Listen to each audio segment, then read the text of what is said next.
Thank you for visiting the Coin Lady channel again. Right now, everyone, we're sitting at a little over 52 cents. You can see that we're still in the 50 to 55 cent range on the 1-month chart. So then we break over 55 cents or dive below 50 cents. We're just waiting for XRP to break out, and we know it will happen soon. Another storyline is developing around XRP, and you are unaware of it. Word on the street is that XRP will not be having a slow season. Unless there is a settlement between Ripple and the SEC. I disagree with them. Allow me to explain. Simply put, what do we have today that was unavailable in 2020? Regulations made clear. That is, in my opinion, a huge turning point. A new all-time high is within our reach, and I have no doubt that XRP will have a banner season. Many participants in the upcoming run believe that $10 is a reasonable price for XRP. In addition, some have proposed a $20 plus RP increase. What happens next is anyone's guess. It might happen at any time, even during alt, that utility begins to kick in for XRP, and then we enter a utility run. The only thing you can do is be patient till we reach our destination. A few of you have specifically requested that I revisit this topic. Those whose fortune exceeds $100 million are thus subject to the 25% tax on unrealized gains.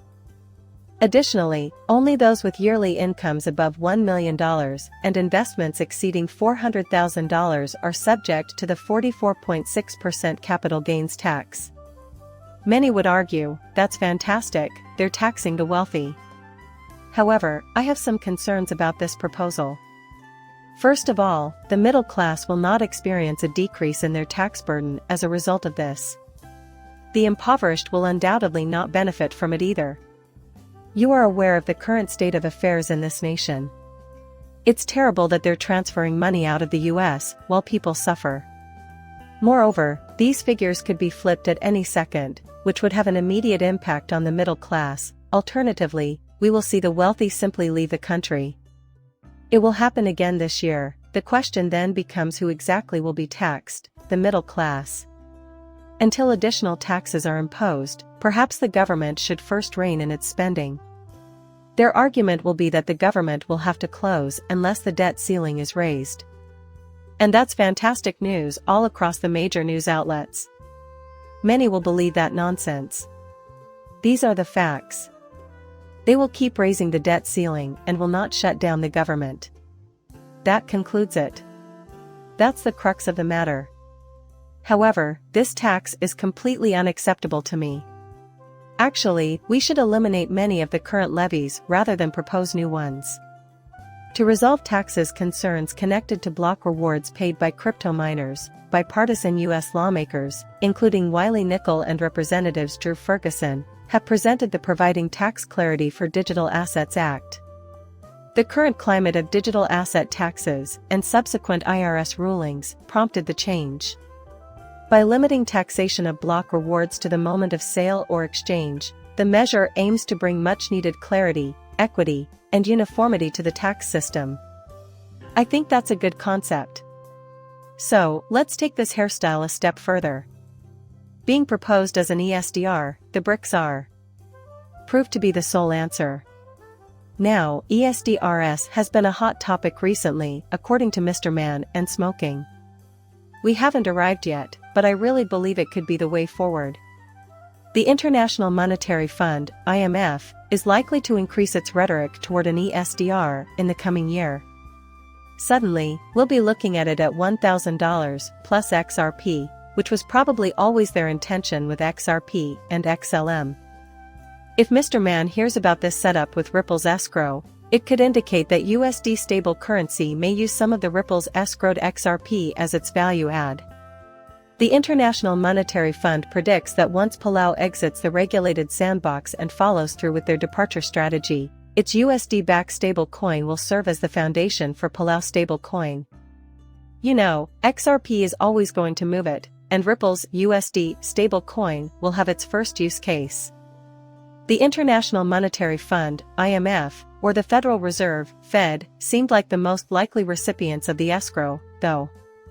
On the other hand, this seems to be the way to go. who knows, maybe it will be utilized to boost the USD-backed stablecoin's value. Time will tell. That, however, is really logical. Regulatory ambiguity is a persistent barrier to investment and innovation in blockchain applications for the United States. Meanwhile, no digital asset has attained regulatory clarity with the exception of Bitcoin and XRP. Congress needs to get back to legislation, according to Forbes. In order to grant new powers for better regulations, it has to draft and approve new statutes. My sincere opinion is this: Congress is currently doing nothing. Adopting MiCA regulations is already on their plans. MiCA regulations won't be the name they give it. The structure, however, will remain unchanged. That is the reason behind their current lack of interest in addressing it. Unfortunately, Gary Gensler will remain in his role as crypto regulator until we have crypto rules. Meanwhile, the fact that Congress is allowing Gary to get away with everything is also an issue. They confront him in person, send him letters, and threaten to fire him if he continues to spew nonsense. With that being stated, there's no need to skirt the issue. Plus, it's no secret that large banks and Elizabeth Warren's anti-crypto brigade are currently manipulating Gary Gensler. Beyond where we are today, we have the potential to be so much more.